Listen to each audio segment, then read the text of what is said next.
الله الرحمن الرحيم.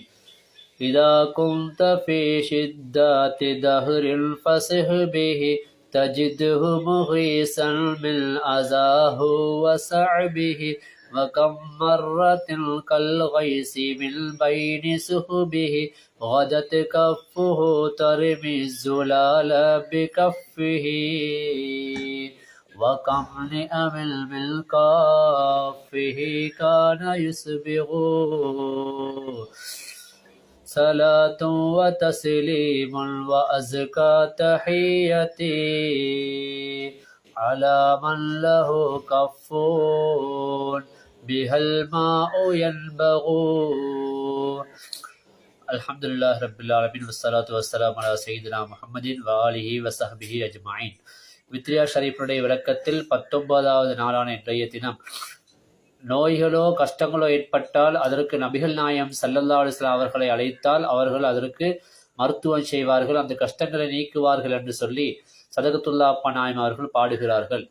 இதா குந்த ஃபீ ஷித்தாத்தி தஹ்ரின் ஃபஸஹ் பிஹி, நீ ஒரு கால கொடுமை சிக்கிவிட்டால் அவர்களுடைய திருநாமத்தை கொண்டு சப்தமாக நீ அவர்களை அழைத்து விடு.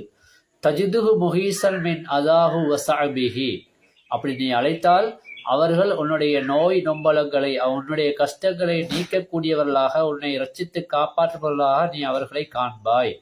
வக்கம் மர்ரத்தின் கல் கைசி மின் பைனி சுஹுபிஹி, எத்தனையோ தடவை மேகங்களுக்கு மத்தியிலே மழை பொழிவதைப் போல கதத் கப்புஹு தர்மி ஜுலால பிகப்பிஹி, அவருடைய கை மணிக்கட்டுகளிலிருந்து அவருடைய கை விரல்களுக்கு இடையிலிருந்து தண்ணீர் பீரிட்டு ஓடி இருக்கிறது அவருடைய சஹாபாக்களுக்காக.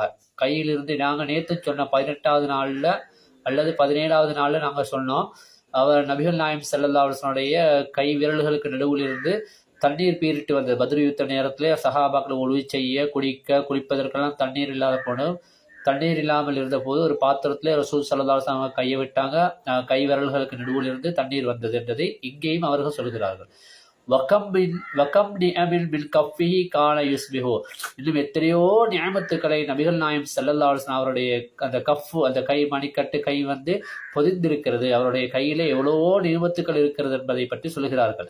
இதிலே முதலாவது வரியில இதா குந்த ஃபீ ஷித்தாத்தி தஹ்ரின் ஃபஸஹ் பிஹி தஜிதுஹு முஹீசன் மின் அதாஹு வஸஹபிஹி, கால கொடுமை கஷ்டத்திலே சிக்கிவிட்டால் நபிகள் நாயகம் ஸல்லல்லாஹு அலைஹி வஸல்லம் திருநாமத்தை கொண்டு அவருடைய பெயரை கூறி நீ அழைத்தால் அவர்கள் உன்னை ரட்சித்து காப்பவர்களாக உன்னுடைய நோய் நொம்பங்களை கஷ்டங்களை நீக்குவர்களாக நீ அவர்களை காண்பாய் என்கிறார்கள். இதுல ஒரு சம்பவம், அப்துல்லா இப்னு உமர் ரலியல்லாஹு தஆலா அவர்கள் அவருடைய கால் ஒரு தடவை மரத்து போய்விட்டது. நாம சொல்லுவோம் திமித்து போய்விட்டேன்னு சொல்லி. கால் மரத்து போய்விட்ட நேரத்துல அவர்களுக்கு சொல்லப்பட்டது, மனிதர்களிலெல்லாம் யார் உங்களுக்கு ரொம்ப அன்பானவர்களோ, யார் மிகவும் உகப்பானவர்களா இருக்கிறார்களோ அவர்களுடைய திருநாமத்தை சொல்லி நீங்கள் அழையுங்கள், உங்களுடைய கால் அந்த நோய் இல்லாமல் போய்விடும். கால் திமித்தல், அந்த காலுடைய மரத்து போனது இல்லாமல் போய்விடும் என்று சொன்ன பொழுது அவர்கள் உடனே சொன்னார்கள், யா முஹம்மதா, ரசூல் ஸல்லல்லாஹு அலைஹி வஸல்லம் திருநாமமான முஹம்மது என்ற திருநாமத்தை சொல்லி அழைக்கிறார்கள். யா முஹம்மதா என்று சொல்லி அழைத்தார்கள். உடனே அவருடைய கால் அந்த மரத்து போனது இல்லாமல் போய் நல்ல உசாரான காலாக ஆகிவிட்டது என்று சொல்லி அந்த ஹதீஸிலே சொல்லப்படுகிறது. அடுத்ததாக இன்னொரு மனிதர் வருகிறார். அவர் வந்து சொல்கிறார், யார் சொல்லலாம், என்னுடைய கண்களிலே பார்வை மங்கி போய்விட்டது, பார்வை இல்லாமல் போய்விட்டது என்று சொன்ன பொழுது நபிகள் நாயகம் ஸல்லல்லாஹு அலைஹி வஸல்லம் அவர்களுக்கு சொல்கிறார்கள், அந்த மனிதருக்கு நீங்கள் உலு செய்யுங்கள், உலு செஞ்சு 2 ரக்காத்து தொழுது கொள்ளுங்கள். அப்படி தொழுது